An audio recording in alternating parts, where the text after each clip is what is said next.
You know, when it comes to the MCU, it used to feel like, hey, there's a little bit of a difference quality-wise between these Sony Marvel movies and the Marvel Cinematic Universe.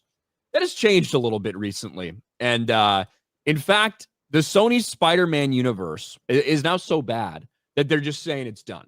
We're done. We're calling it quits. Kraven the Hunter is apparently the last straw for the Sony Spider-Man universe that has no Spider-Man in it.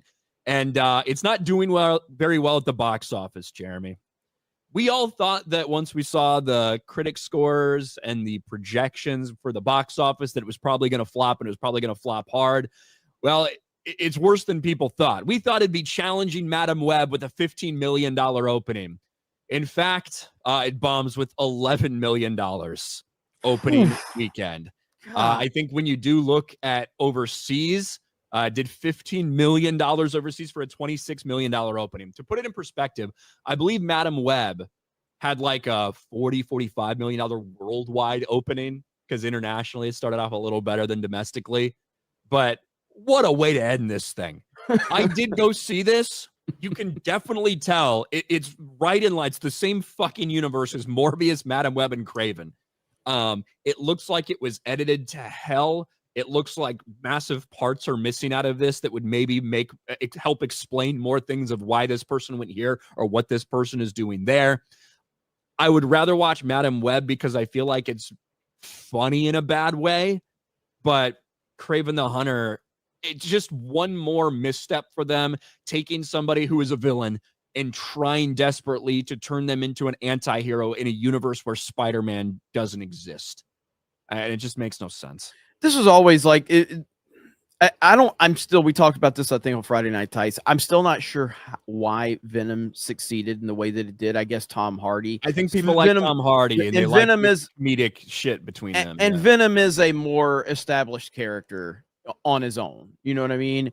I think those movies are bad. I don't like those movies at all. But I think it gave them like some fake confidence. Almost like that. Oh, we could do this without Spider-Man. It was never going to work long term. Building a Spider-Man universe without Spider-Man, it just was never going to happen. And but this is the truth of what that experiment was always going to be. You just got the fake support from Venom, thinking that it was actually going to work when it never was going to work. Yeah, and this is outside of the Venom movies. These are the 3 releases. Morbius, 39 million opening, obviously flopped, and Sony got trolled into re-releasing it.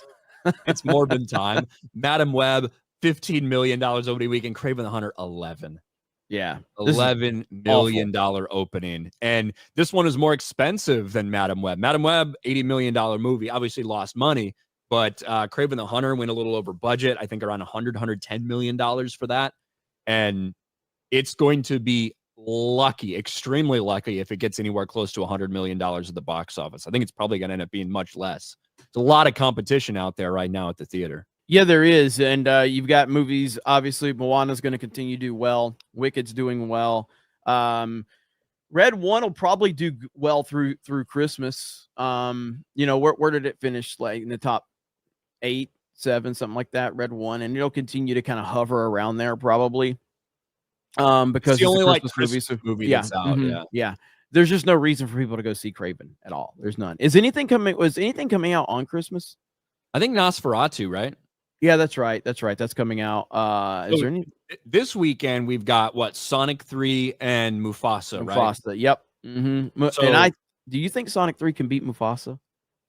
I don't know if it's going to beat it. There's a lot of hype, man. I think it's going to beat it opening weekend, certainly. I wonder how it's going to do overseas and over time. So domestically, do you think it can beat it domestically? Sonic 3, can it beat Mufasa domestically? I think it can. I have no fucking idea what the demand is for this goddamn Mufasa movie. I have absolutely none. Obviously, The Lion King went on to make, what, $1.6 billion? This is not going to be that at all. Now, it doesn't need to make $1.6 billion to be a success or profitable. I think the reports are this is, again, around a $200, maybe $250 million movie. If it is 200, then, you know, if it makes $600 million, they're looking at a profit. I don't know. These first 2 Sonic movies, I don't think either of them passed $400 million, did they? I feel like the first one did. I feel like the second one was around 370 or 350 or something like that. I feel like the first one broke 400, but I do think this one is poised to potentially hit over $500 million worldwide. I think this one's got a ton of momentum, a ton of excitement. The trailer looks really good. It feels like people are excited for this. Sonic the Hedgehog made 302 million, and then Sonic the Hedgehog 2 made 405 million. Oh, so I got it flipped then. I got it flipped. Okay. So these are not like smash super hits or anything. I certainly do think over $500 million is a possibility for it. Yeah, that would be a huge win. That would be a big win for them. Will Mufasa do that? See, even if Mufasa beats that, it still could be a fucking failure for Disney based on how much they put into it. Yeah, I mean, Mufasa could make $700 million and be a failure. Whereas if Sonic hits 500 million, that's going to be a monumental success for those movies. So this is why we always talk about these things, budgets and all of that, because there's so much more that goes into play than just the number that you see. Doctor Strange, Multiverse of Madness is a classic example of that. Like, what did that movie made? What, like, opening weekend, it made like $450 million worldwide, right? And that only made $950 million total. Yeah. Now, it probably made a profit, not a great profit. It actually didn't once we found out how much it cost. See, there you go. Because they spent reportedly they spent, what was it? Fucking like $400 million on the movie, and after tax credits, it was $350 million plus another about $150 million marketing it. So yeah, it didn't even break even. And then Guardians of the Galaxy, Volume 3, which was probably one of their I loved it. I thought it was great, but it didn't. And that was a time where Disney was putting out a lot of bad stuff. And it ultimately, what did it make? 750 million, 800 million, something like that at the box office. But I don't know if it made money. Maybe it didn't even make money. It was close if it made any profit whatsoever. If how much money, very negligible, yeah. Mm-hmm. So they're just putting so much money. Sonic is a perfect movie because it's got not a huge budget. And you look at the first movie, you just said the first movie made 300 million. The second movie increased and made 100 million more.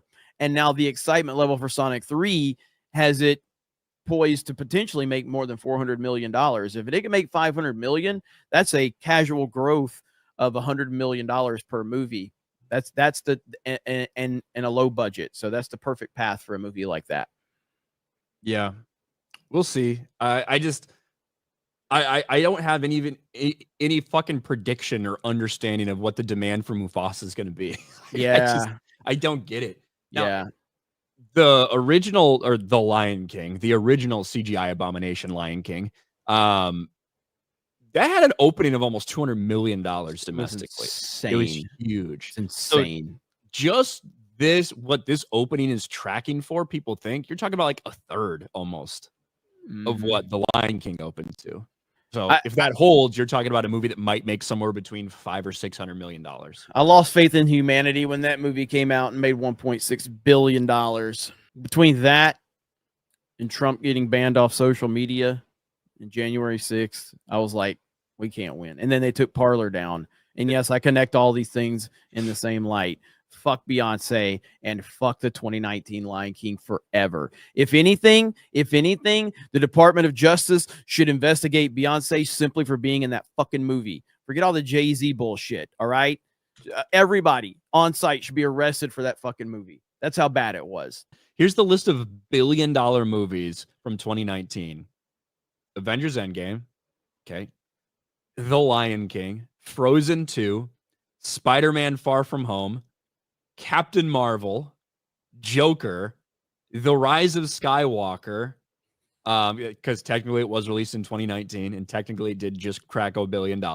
Toy Story 4, Aladdin, made $1 billion fucking dollars. That's and a lot of those are just travesties of movies. That's crazy. Like a lot of them are just dog shit movies. That's fucking $9 billion movies in 2019. And then the 10th highest grossing movie that year was Jumanji: The Next Level with your favorite actor, The Rock. Yeah. I don't hate The Rock as an actor. I don't like Dwayne Johnson, but I don't think he's a great, like, The Rundown is still my favorite Rock movie. with Stifler. Oh, You seen that one? yes. That was a great movie, man. Yeah. I love that movie.